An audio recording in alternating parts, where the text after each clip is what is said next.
In Hollywood, fame can look like freedom. The lights, the applause, the wealth, all of it feels like the reward for a dream fulfilled. But for some actors, fame becomes a prison made of pressure, loneliness, and temptation. Drugs promise relief.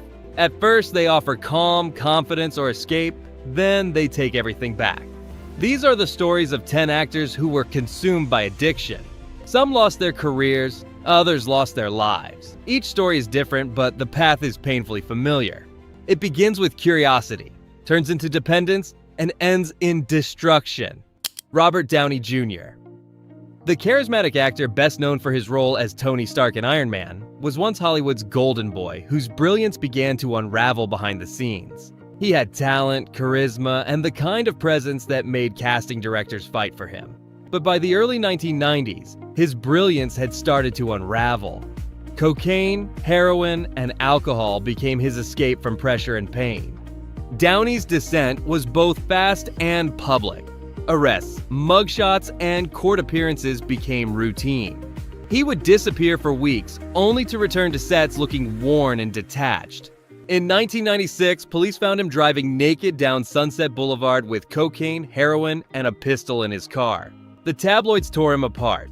Still, studios gave him chance after chance. They hoped his genius would outweigh his chaos, but it did not.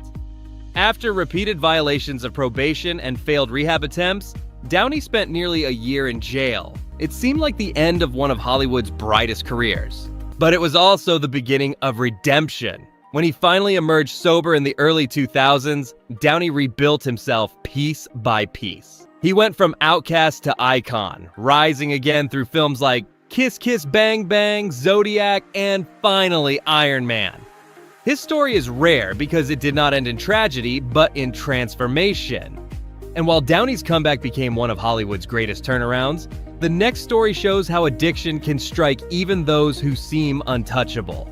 Lindsay Lohan was the former child star celebrated for The Parent Trap and Mean Girls, and was once Hollywood's golden girl before fame and pressure drove her into chaos. Her spiral began in her late teens. The constant paparazzi attention, public feuds, and endless scrutiny over her looks and relationships pushed her toward the party scene. Cocaine, alcohol, and prescription pills became her coping mechanism. Soon, the stories of her talent were replaced by mugshots and court appearances. She was arrested multiple times for driving under the influence, possession, and probation violations. Each attempt at recovery brought hope, but every relapse reminded the world how merciless addiction can be. In 2007 alone, she entered 3 different rehab centers. Studio heads pulled her from projects. Insurance companies labeled her unreliable. She was no longer the actress everyone admired. The saddest part was not her career loss. It was watching her lose herself. Friends described her as lonely and exhausted, surrounded by people who wanted her fame, not her healing. Yet even in her darkest moments, Lindsay fought to rebuild. Over time, she moved away from Los Angeles, sought therapy, and returned to film gradually. And while Lindsay's struggle unfolded in front of flashing cameras, the next story belongs to a young man whose life ended before it ever had the chance to begin. River Phoenix. The gifted young actor remembered for Stand By Me and My Own Private Idaho was supposed to be the next James Dean until tragedy struck too soon. He was a natural talent with a soul that felt older than his years. By his early 20s, he had already earned an Academy Award nomination and the respect of Hollywood's greatest directors. He seemed destined for a lifetime of brilliance, but one October night in 1993 turned his legend into tragedy. River collapsed outside the Viper Room, a Los Angeles nightclub partially owned by Johnny Depp. He was surrounded by his siblings, including Joaquin Phoenix, who made the frantic call to emergency services. The young actor convulsed on the pavement, his body giving out after a fatal mix of heroin and cocaine. He was 23.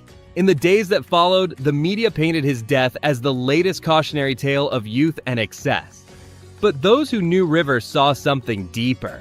He had grown up in a family that lived on the fringes, part of a religious sect that exposed him to instability from a young age.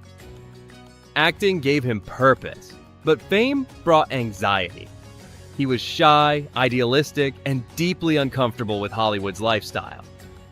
Drugs became a way to quiet his restless mind. Friends described his final months as a period of exhaustion and confusion. He had begun experimenting with narcotics casually, but underestimated their power. On the night he died, witnesses said he looked pale and agitated. Within minutes, the actor who symbolized innocence was gone. And while Rivers' story ended far too soon, the next actor's fall came from the inside. A slow battle between genius and exhaustion. Heath Ledger. The Australian actor who mesmerized audiences with his performance as the Joker in The Dark Knight was disciplined and brilliant until his devotion turned dangerous. By 2008, Ledger had become a global icon. His portrayal of the Joker in The Dark Knight was so raw and unsettling that it redefined what a comic book villain could be. But behind the performance was a man battling crippling insomnia and anxiety. In interviews, he confessed that the character haunted him. He could not sleep, his mind raced endlessly, and in desperation, he began using prescription pills to rest, a mix of painkillers, sedatives, and anti-anxiety medication. On January 22, 2008, Heath Ledger was found dead in his Manhattan apartment.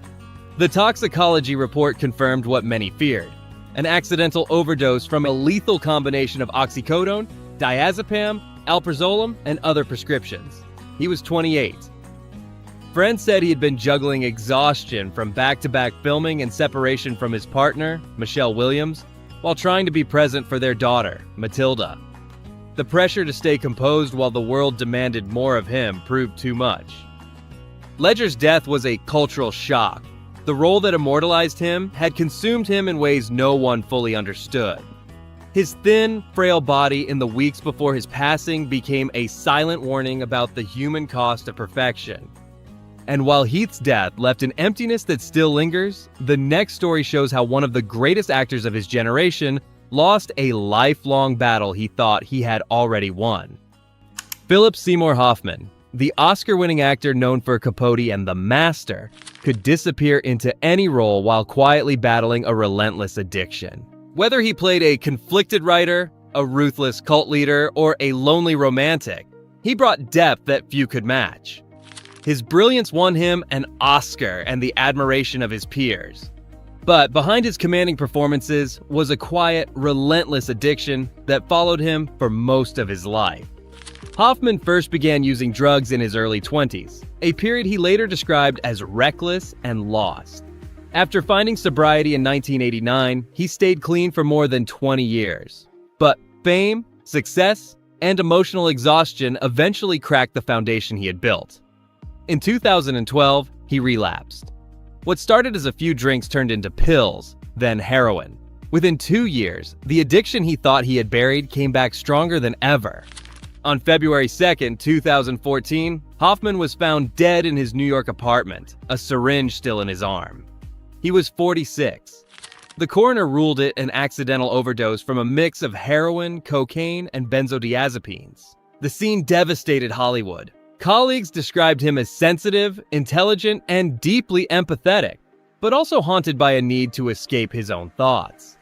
He had recently told a friend he feared he would not survive another relapse. That fear tragically came true. And while Philip's relapse shattered Hollywood, the next story returns to a teen idol who grew up too fast and fell even faster. Corey Haim. The teen idol who charmed the world in The Lost Boys and Lucas was once the face of youthful Hollywood before addiction stole his future. His downward spiral began before 18. Surrounded by adults who indulged his every whim, he fell into heavy drug use. First marijuana, then cocaine, and eventually prescription painkillers. By the 90s, his once bright career had dimmed completely. He appeared in low-budget films, erratic and frail, often slurring through interviews while insisting he was fine. Haim admitted to using up to 1,000 prescription pills a month at his lowest point. His finances vanished, his friendships fractured, and his health deteriorated. Though he tried multiple times to get clean, each relapse dragged him further down. In 2010, Corey Haim died of pneumonia at 38. No illegal drugs were found in his system, but his long-term dependence had already done irreversible damage. He was found collapsed in his mother's apartment, a shell of the vibrant teenager who once lit up the screen.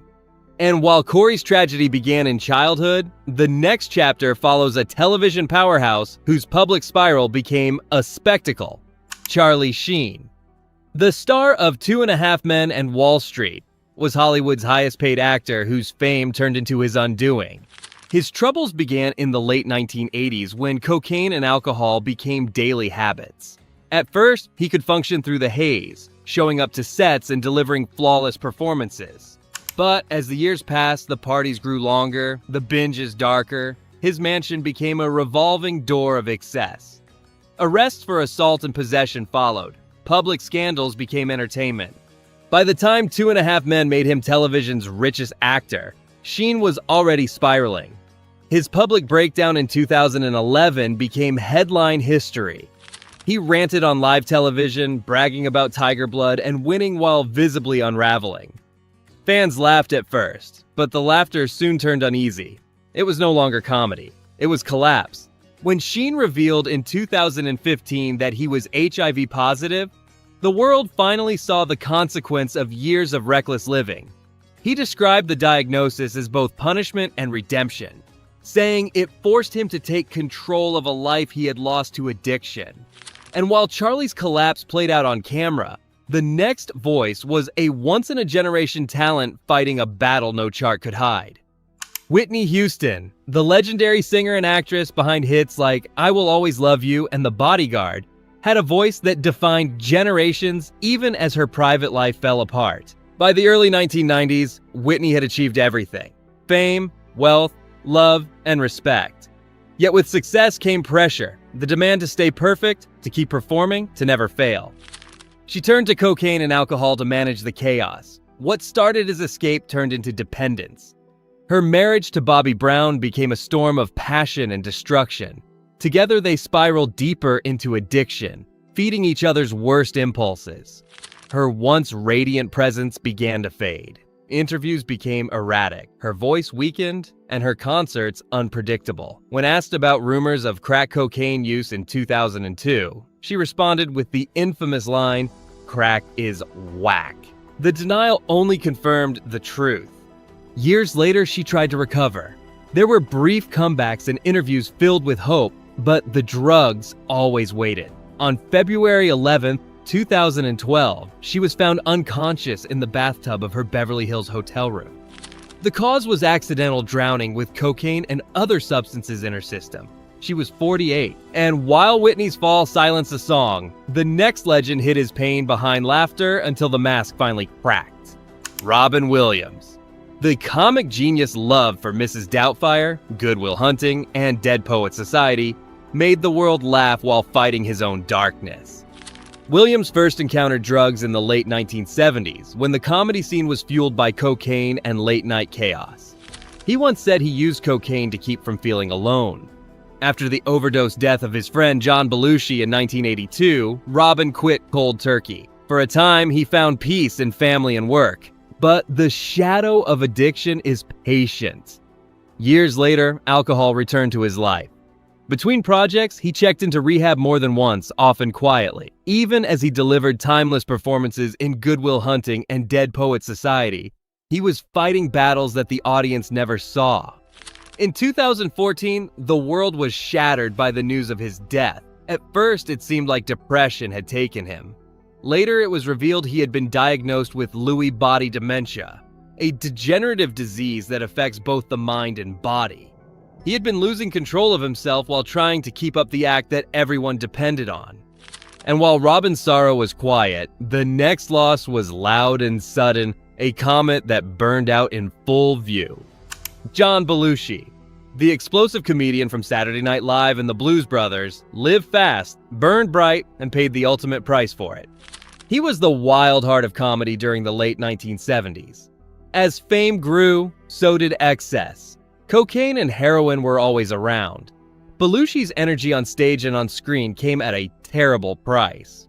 Friends said he used drugs to keep up with his own speed, to match the pace of his thoughts. He could never slow down. Hollywood laughed with him, but few tried to save him. By 1982, Belushi was only 33 years old and already exhausted. On March 5th that year, he was found dead in his bungalow at the Chateau Marmont Hotel in Los Angeles. The cause was a speedball, a mix of cocaine and heroin. His sudden death sent shock through the entertainment industry. He had been one of the brightest comedians alive, and then he was gone. Thank you for watching. Don't forget to like, share, and subscribe to the channel so you don't miss any new videos. See you in the next one.